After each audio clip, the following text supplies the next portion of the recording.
Hi, this is Mac of Mac's List. Find Your Dream Job is presented by Mac's List, an online community where you can find free resources for your job search, plus online courses and books that help you advance your career. My latest book is called Land Your Dream Job Anywhere.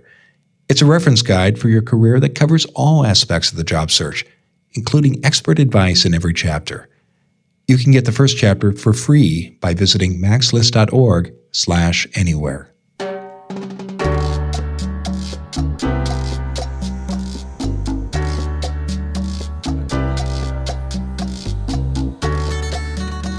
This is Find Your Dream Job, the podcast that helps you get hired, have the career you want, and make a difference in life.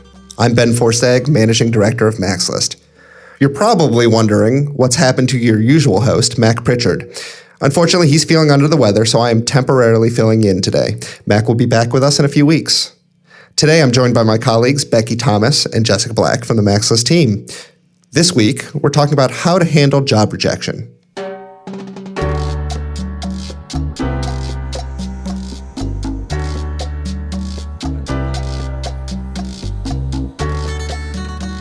Anyone who's gone through a job search can tell you that rejection is par for the course. If you apply for 10 jobs, you're probably going to get rejected for 9 of them. Failure is, unfortunately, the norm. This is true for even the most skilled professionals. Even perfect candidates can lose out on a job because of something outside of their control. One of the keys to a successful job search is to maintain positivity and perspective in the face of rejection. Of course, this is easier said than done. This week, we're joined by author and career coach Añuli Ola-Olaniyi. She's actually our first African female guest on the show. Thank you, Añuli. She'll explain how to manage failure in her job search and turn rejection into a learning opportunity. We'll speak with Añuli in a few minutes. One group of people who perhaps face job search rejection more than most are older workers. We talk about ageism a lot on this show and have discussed why some employers shy away from older candidates. Becky shares some research from Columbia University on the benefits of hiring older professionals. So if you're an employer out there, listen up. Our listener question this week comes from Kendra in Walla Walla, Washington, who asks whether she should cover her tattoos in an interview. Jessica spills the ink later on in the show.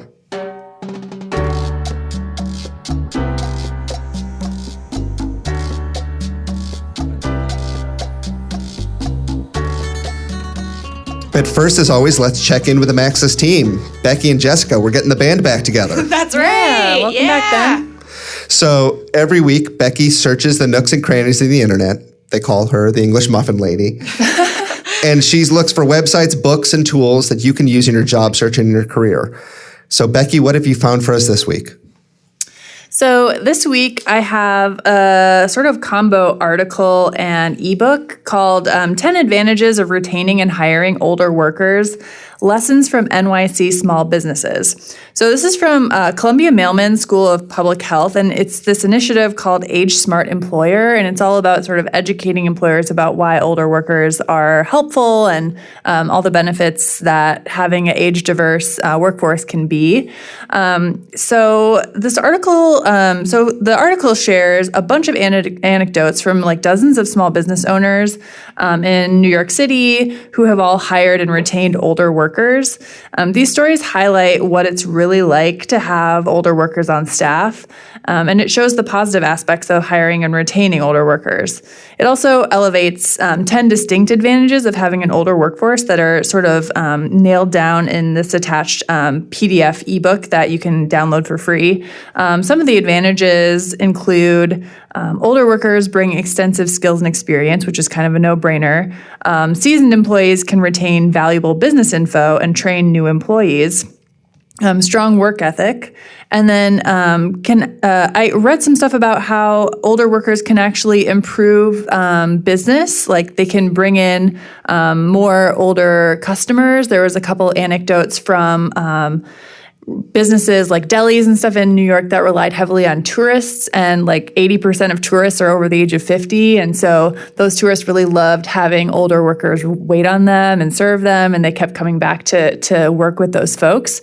So that was really interesting. And I just feel like this resource was really helpful, and it's really written towards employers, sort of convince employers why they should hire older. But it's also a wonderful piece for an older worker who's looking for a job right now. I feel like the stories can help you really rethink your perceived disadvantages. Like, I know that we talk a lot about how like there's so much like, negative stuff out there against older workers, but there's also so many great things about hiring older workers. And I think if you as an older worker know that and think about that and convey that in the way you talk about yourself, that can really help you reframe your career story in a more positive light. So I just think that this is really sort of a feel-good, positive thing that also is based in some real stories that are really powerful. So I would definitely encourage any older workers and any employers who are sort of, thinking about bringing more diversity to their workforce in terms of age, should definitely check out. So I'll include the link in the show notes. I really like this resource, and I think job seekers, older job seekers, can use this to kind of think about those additional soft skills that they bring to an organization, and maybe kind of reframing the value that they are presenting when they're applying for jobs. Yeah, like, oh, you might not have thought of this, but as an older worker, here's the advantages that I bring to your business. Yeah. Absolutely. Yeah, I really like it too, just because I think that the more stories about how people are human and how like every aspect of your life and your career and your background and all of those things are beneficial. I think that the more things that there are like that, the better it is. And it just helps both job seekers but also employers just get a better understanding of the benefits and seeing people as human rather than just a body or an age or a number of work experience or, whatever it is. Yeah. So I think that, and I liked your anecdote about the older workers or the older patrons identifying with older workers, serving them or whatever, because I think it goes back to sort of that representation of like seeing yourself in those scenarios always helps make it, it's just good. I liked that a lot. So thanks. Yeah. Thank you, Becky. If you, our listeners, have a suggestion for Becky, please write her and we will share your idea on our show. Becky can be reached at becky@maxlist.org. Now it's time to hear from you, our listeners. Jessica joins us to answer one of your questions. What do we have in the mailbag this week, Jessica? This week we have a question from Kendra in Walla Walla, and she sent in an email question. And she says, I'm about to graduate from college and I need to find a job ASAP. My question is about the interview process. I've got several visible tattoos on my arms. Nothing offensive, but I show a lot of ink. Is this going to be held against me in an interview? Do I really need to cover my arms? I'm not really excited about working for a company or a boss that would have an issue with my body art, but I also don't want to ruin my chances before I even open my mouth. So this is a great question. I think Kendra's point about not wanting to work for an organization that has an issue with her body art, and thus an issue with her, is spot on. And I just really agree with this statement overall, and also about her statement about also not wanting to ruin her chances. We're based here in Portland, Oregon, where it's probably a lot less of an issue just because tattoo capital of the world. It's or pretty close if it's not. There's definitely a lot of visible body ink in Portland. I know it varies by industry. Obviously, finance is still pretty conservative in wearing suits and things like that. But overall, it's a very casual environment, especially in the workplace. And so I feel a little bit conflicted on what advice to give, just because I feel like on one hand, I'd want to say, no, just do you, be authentic and wear what you would normally wear in an interview, whether it covers your arms or not. But on the opposite hand, I would also want to urge Kendra to kind of broach this topic over the course of the interview process rather than kind of right up front, because like she says, she doesn't want to ruin her chances before she even opens her mouth. And I do think that that is a very valid point. And I encourage her not to do that either, because I do think that implicit bias is a thing. And even if an employer is supportive of body art or liberal in their thinking, whatever it is, they may still make a snap judgment about you based on whatever bias they might have. And just kind of the ingrained assumption that, you know, you dress up for an interview and you put your best foot forward and all of those things. I would also say that don't cover it up or hide it, but you just want to put your best foot forward to allow your experience to speak for you rather than your body to sort of give an impression that you're not ready to give. I would also use the opportunity to ask questions at the end of the interview. So I guess my feedback here is that I would encourage Kendra to go into the interview process, again, not covering it, but you know, maybe dressing a little bit more conservatively than you might otherwise, just because you want to be able to have that experience to uncover this over the course of the interview process rather than all up front as you walk in the door and someone makes a snap judgment. But I would use the opportunity to ask questions at the end of the interview to bring this topic up. Or even if at the end of the second interview, if that feels better, I would feel out the situation just to make sure that you're bringing it up at the right time based on the relationship that you have with this hiring manager. But I mean, take that opportunity to let the manager know at the end of the interview or during this interview process that you do have body art and that you would like to find the right fit where you're free to wear what you feel comfortable in, and just have a conversation with the employer about how they feel about body art. And then this way, the conversation is on your terms after the person has already gotten to know you rather than, again, just sort of as you walk in the door. Yeah, I guess the last thing I would say is that it's still pretty normal to go into interviews, even in Portland, dressed up, even though that's not an expectation a lot of times to wear those types of, you know, a blazer or a suit or whatever it is on a day-to-day, but it's still pretty normal to do that in the interview process. And so I think that there is, it wouldn't be out of the ordinary or obvious that you're hiding something if you show up with a blazer or long sleeves, that sort of thing. So again, do what feels the most comfortable for you, but I would ease into that conversation. What do you guys think? Yeah, I agree with most of that. I think that it's always like, my instinct is always to just like, be yourself, like don't hide anything. Totally. That's why I had such an internal struggle of like wanting to just be like, no, you got to know that right away. Yeah, but at the same time, there's also a lot of things. And I think it depends a lot on the season for women going into interview. Like if you have full on long sleeves to the wrist, during the summer in an interview, it could be sort of like, why are you so like overdressed? Do you think so though? I don't know. Because I was thinking about that too, because I was thinking that we're moving into the summer months and it would be harder. But I also think that like most places have air conditioning and that sort of thing, that you would show up with like a little sweater or something. Like even a sweater or blazer, something where it's not a full-on parka jacket. Yeah, that's but like true. You could have like a blouse that has long sleeves. True. Yeah. I mean, I definitely had that same thought where, I mean, I personally would still wear short sleeves in the summer, but I would have a jacket as well. That's true. So yeah. So maybe that could be the strategy, is like go in with your jacket on and like have the interview and then whip the jacket off and be like, do you still like me with my tattoos? No, I don't know. That's a pretty bold move. But I do like what you said about just like, you know, going into that first interview and really focusing on your presentation and how you speak and not having your body speak for you, I think is really good. So I would definitely support that and just be like, yeah, like, have that interview and bring up the topic of dress code and sort of any limitations to personal expression and things like that. Because I think people deal with that stuff with like hair dye and piercings and all that stuff too. And it definitely depends on what industry she's in. So yeah, just feel it out.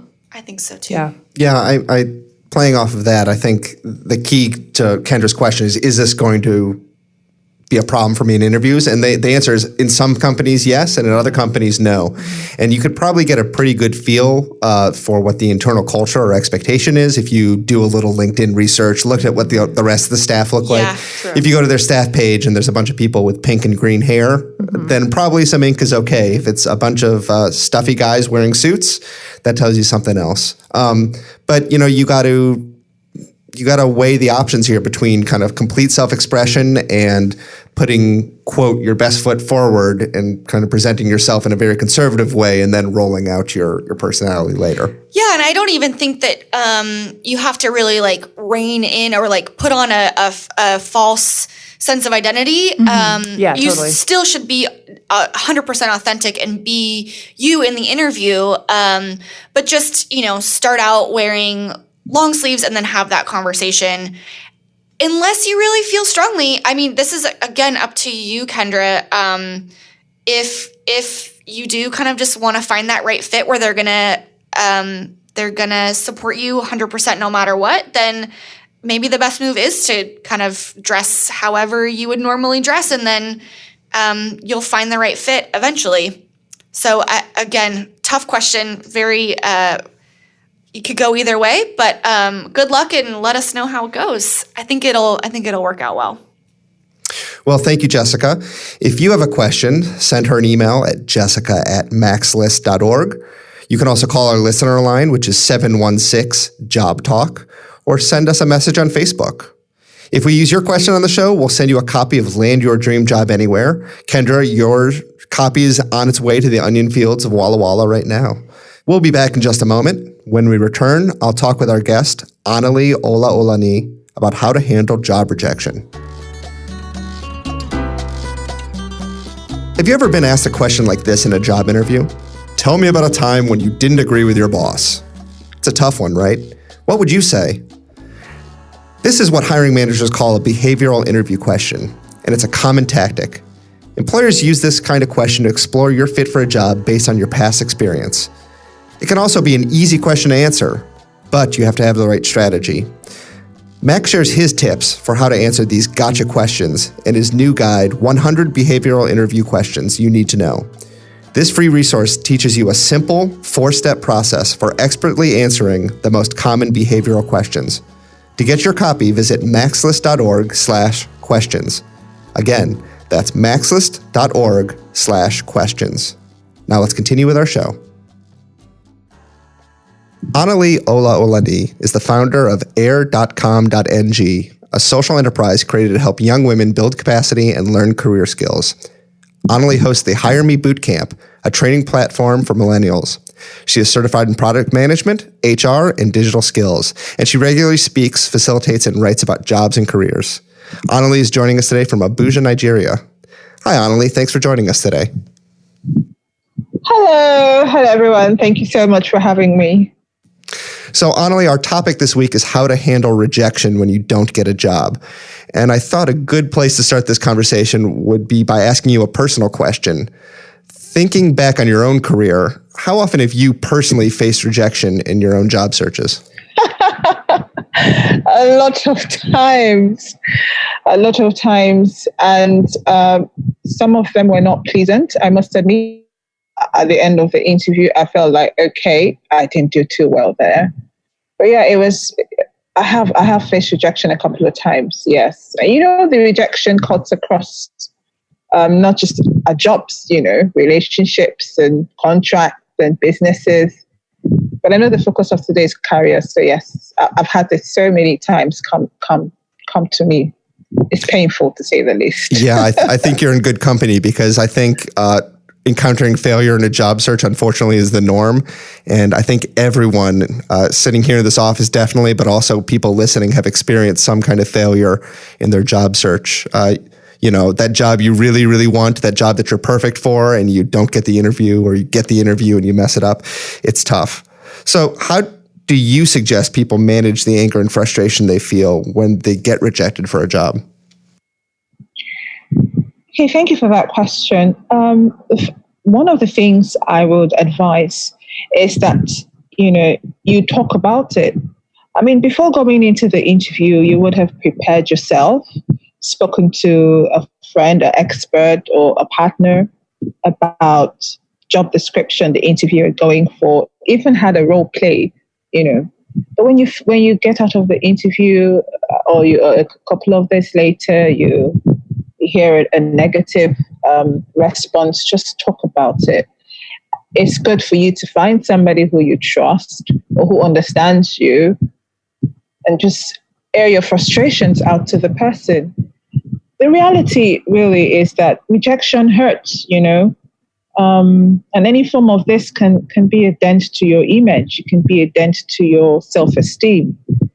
So if you're able to find somebody you can express your emotions to, that would really help. Yeah, that could be tough because, when you lose out an opportunity, especially one you think you're great for, that's embarrassing. I know a lot of people don't like to talk about their failure, but talking about it can really help, can't it?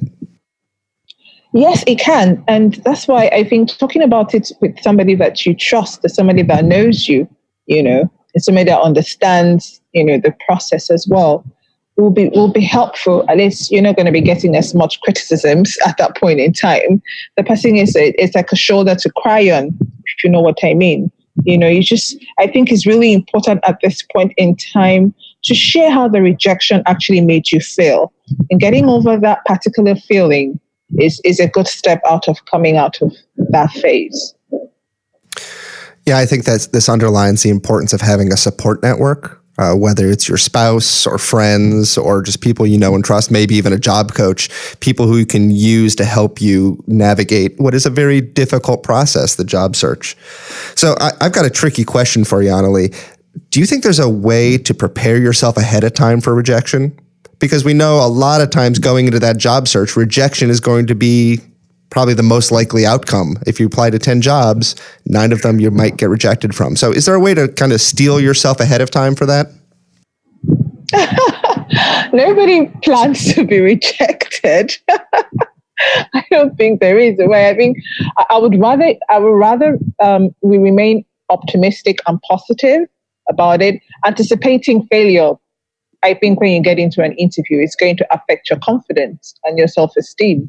So I wouldn't advocate that anybody goes in anticipating that just in case I fail, But I'll rather, hang on, I'm really going to do well in this. If I don't do well, then, I would know that, better luck next time, or maybe they're lost, or, an opportunity for me to develop in another area or something. But I think thinking about how better you will be after the interview rejection is where I would rather lean into. I stand corrected. You're absolutely right. I think going in with a positive approach is best. I wonder again, because again, being told no or never hearing back from the employer happens so often. So just thinking through strategies to help people manage what we know is a very common occurrence in the job search. But let's transition here. And I was thinking we could talk a little bit about how failure could improve your job search strategy over time. Could you talk a little bit more about what job seekers can learn from failure? Oh, absolutely. Absolutely. The funny thing, I know that I have developed and learned through rejections. I know it sounds crazy to say, but that's the truth. Because for me, developing at every rejection phase, it helps you find out what was missing. You are much better than when you were at the beginning of the interview and even afterwards. So you do your best to just ensure that you have learned something after the job interview. So they asked you about the company, you had no clue what it was. After that interview, if you were going to go to another interview, you would know more about the company. if it was that there was something about the job description or the person specification that you were not thoroughly clear about at a particular interview. And after the interview, it's a time for you to go back and do a proper research on what the key skills are required for the job they're applying for. I find that sometimes a lot of us don't want to be very honest with ourselves. I think it's important to evaluate yourself and be honest about the interview process, Just be really honest and say, listen, I didn't do well here, okay? I didn't answer these questions correctly. Oh, I didn't say that. That's the way for you to go back and learn. That's the opportunity for you to learn. I think it's... So in your experience, do most job seekers know where they went off the rails in an interview? They have some sense that, I didn't answer that question the way I should have. I think so. I think if it is that you want to be really honest with yourself, not all the time. One thing I find so far is, for me personally, I could prepare very well for an interview, go in there, answer all the questions. And in my opinion, I've aced everything, right? And I get a rejection. I'm thinking, hang on a second, what happened? If at that point in time, if I get the feedback and nothing went wrong, it just means that I probably wasn't the right fit at that point in time. Maybe nothing to do with the job description, nothing to do with the key skills. Maybe my timing, maybe something. But I just want everyone to understand that because you were rejected at that point in time doesn't mean that you are a failure. It's just that at that point in time, what the company was probably trying to look for, maybe a click or something, it didn't work at that time. Absolutely. We've said this earlier in the program that even absolutely perfect candidates, people who have all the right skills and qualities that the employer needs, they can still miss out on a job because there's so many other variables at play here. People making decisions, maybe the hiring manager or the boss of the company is inserting their voice and their special needs onto the hiring process. So many things go on that you can't take failure and say it was about me necessarily. Yes, I totally agree with you. And, just to focus a little bit of where I am at the moment, Nigeria, some people complain about that maybe they were intimidating to the recruiter. One thing I'm looking at doing is ensure that the talent management in this country and the recruitment strategies are much better, because you can actually go in, like you said, you've got all everything is on point, and then the hiring manager will just turn around and not hire you. And most of the time people have complained that the hiring manager was probably intimidated by your qualifications or thinking, oh my gosh, you're coming to take my job. No way. It happens over here. So that could be a reason, which is why I keep saying never ever feel like, if it is that everything on the table, everything that you were supposed to answer, you answered all the questions well, you still didn't get the job, then it probably wasn't for you. Okay. So you just move on and then, absolutely. carry on with it. And I think that Nigeria and the United States are very similar in that sense, where, hiring managers are people too, right? And they come in with their own sets of beliefs and biases and fears and worries and things like that. And those things all play into the selection process for good or ill. So, we talked a little bit about when the job seeker knows where they messed up in an interview. What about when you had this interview that seemed to go perfectly well, you don't see any mistake that you made, but you didn't get the job? Do you recommend that people go and ask for feedback from the hiring manager? Absolutely, and I've faced that issue as well. Actually, everything is done, and at that point in time, I don't feel bad. But not all organizations are actually have an excellent process of giving feedback, which I wish it would really change. I wish that organizations will actually make sure that, okay, you didn't do well here, this is a constructive criticism. It doesn't happen as often. But I will still tell candidates, just send an email in and try and get one or two comments about why wasn't I chosen. Now, I feel like I've spoken to some recruiters on what they feel, how they feel when, candidates call in to ask for feedback. And some feel like, Why are they asking? They didn't get the job anyway. I feel like you're too forward, or you're trying to be arrogant, you didn't get the job. So what? I'm like, but that shouldn't be how it should be. The impression is that you, as a recruiter, you have a reason why you didn't hire them. So just give them a feedback for crying out loud. So just to summarize the answer, please, candidates, try and write in, call in, find out, get a statement back. Let them tell you something, give you a reason why you didn't hire me. Not because I'm trying to be mad at you or anything. I just want to go away and ensure that if an opportunity like this comes up next time, I will be ready. I'll be better ready and better equipped to attend the interview and hopefully land the job. You've identified another area where both our countries are very similar. I know a lot of hiring managers and recruiters are reticent to send feedback back to candidates. One, because sometimes there's a policy against it, and two, because it can sometimes feel uncomfortable to say, here's where you messed up, or here's what you could do better. So the recommendation we make to job seekers is always frame the question to the hiring manager, what areas could I strengthen, to find a position like this in the future? If you frame it in a positive instead of like, where did I mess up? What did I do wrong? It gives the other person a lot more opportunity to offer constructive, positive thoughts in return. Absolutely, I agree with you. The way we communicate is very essential. And that's why I was saying, right, in Nigeria, the recruiters they come off as if, you came off a bit arrogant. Why are you asking me that kind of question? So what I do is also tell the candidates, ask them nicely. I want to do better. I want to develop. I want to learn more. How can I do this better? And that's how I feel you can get that. And if you don't get the feedback, okay, just move on, really, right? Absolutely. So, Añuli, I was reading a blog post you wrote on your website, and you mentioned something about the importance of developing more at each rejection phase. Could you talk a little bit about what that means? Okay, so what I mean by that is when you have an interview and you don't get the position, you go away and ensure that you know more. So, for example, I feel like you would have been asked a couple of questions that if you did a self-evaluation after the interview, you would understand that I didn't actually know that, or I didn't know this, or I didn't understand this better.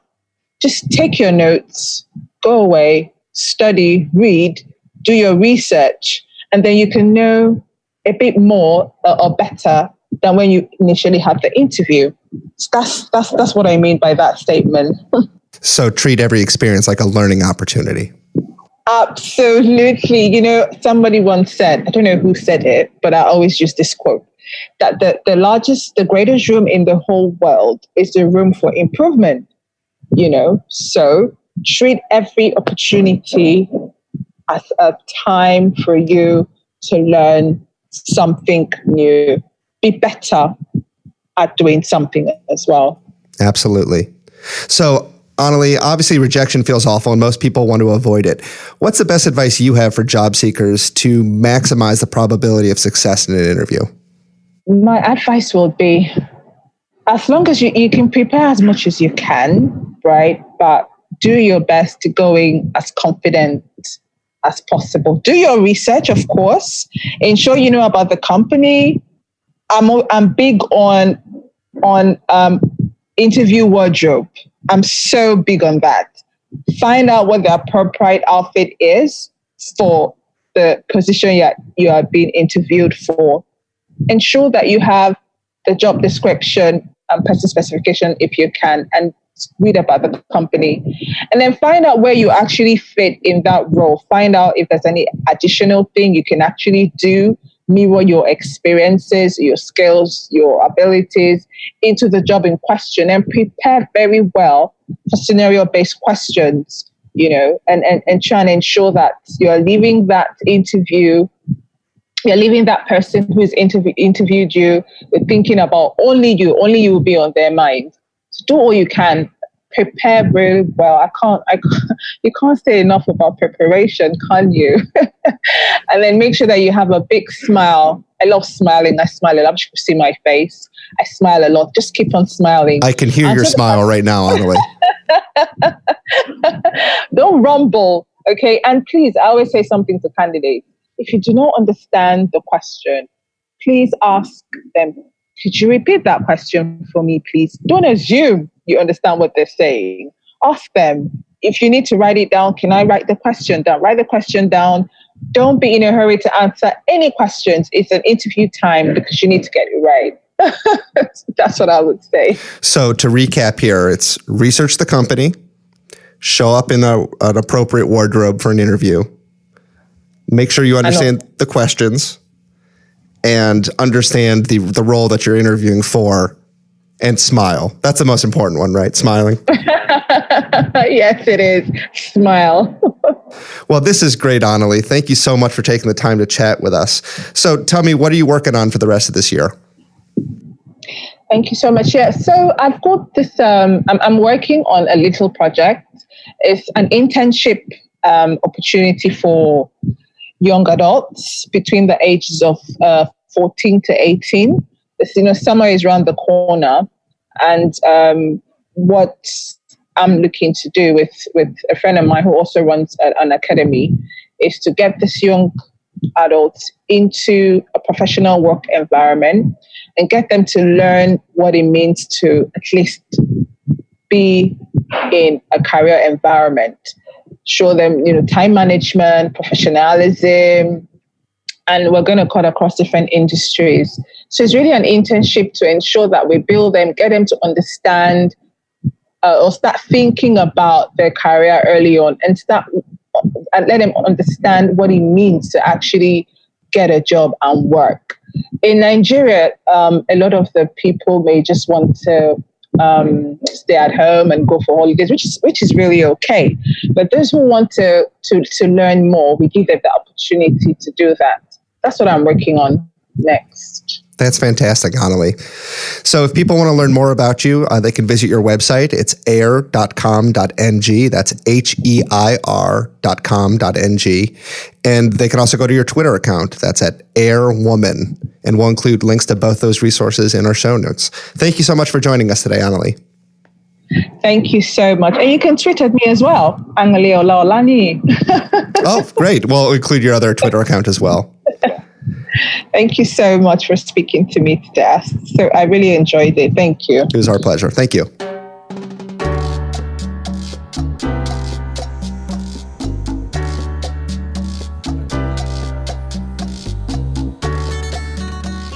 So we're back in the studio with Becky and Jessica. Tell me, team, what did you think of the points that Añuli made? I really liked how she kept going back to the sort of need for support and to have people to talk to. I think that it is really common and sort of easy to fall into that trap of, oh, I'm the only one who's failing here. I'm the only one getting rejected. I don't want to bother anyone with my problems. I think that if you bottle it up, you're not going to learn from it. And if you talk about it and sort of work through it with people that you trust, it's going to give you those lessons that you can take and move forward with. So I think that was really a key point for me. Me too. That really resonated with me also of not just the support system, which obviously is very important, but just the fact of talking about it, because I think we get so caught up in kind of just bottle it up, move on, and just plow through. Keep your head down and just keep working towards it, and don't stop to dwell on it, and just don't stop until you are successful in that. And I think that her focus on stopping and both talking about it, but also thinking about it and just kind of sitting with that of knowing that it's okay that it didn't work out, and kind of learning from it what you can take away from that experience to help yourself get better in the next ones. Because I really liked her focus on that as well of every opportunity is a learning opportunity, or that you can learn something from every portion of it, whether that is, reaching out to the hiring managers, or if it's just kind of self-processing of, going through feeling which question you could have done better on, what question you've never gotten before that now you know the answer to. And also like being able to decide if at the end of that interview, kind of having that processing rather than kind of being so caught up in not getting that job, but kind of having the self-reflection of, did I even want that job? And what is my next step to find a job that I want? Yeah. And she was saying like, think about it as like, that wasn't meant to be. Right. And sort of like, here's what I can learn from it, instead of being like, oh, I didn't get that job, it was going to be so perfect. Like It probably wasn't your job, That's right. Yeah. That's right. And I liked your point about reaching back out to the hiring manager and asking for feedback because I think that's huge. Yeah, in my experience, most hiring managers are really nice people and they want candidates to succeed. Yeah. And there's little things that can be improved with every interview, and as long as you're not putting them on the spot to like explain their own decision making of why they picked another candidate over you, if you frame it in terms of what could I do better, Absolutely. I think a lot of people are going to write back and give you some really good feedback on that. Yeah, and I liked her focus on just staying optimistic and being resilient, but also going into it every time with the belief that you're going to get that job and being prepared. And she was great. She had so many good pieces of advice. Touche. Don't expect failure. That's right. Yeah, I know. You were like, oh, what should you do to prepare for it? And she's like, don't prepare for failure. Prepare for success. That's great. Right. Yeah. Well, thank you, Añuli, and thank you to our listeners for downloading today's episode of Find Your Dream Job. And remember, to maximize your opportunities and to avoid that rejection and land the job you want, don't let yourself get surprised by tough behavioral interview questions. These are what Añuli was calling situational questions. So we've got this great resource here at MaxList. It's the 100 behavioral interview questions you need to know. And you can get your own copy if you go to maxlist.org/questions. Again, that URL is maxlist.org/questions. Join us next Wednesday when our special guest will be Christine Laporte. She'll explain the truth about job postings. Ooh. Until next time, thanks for letting us help you find your dream job.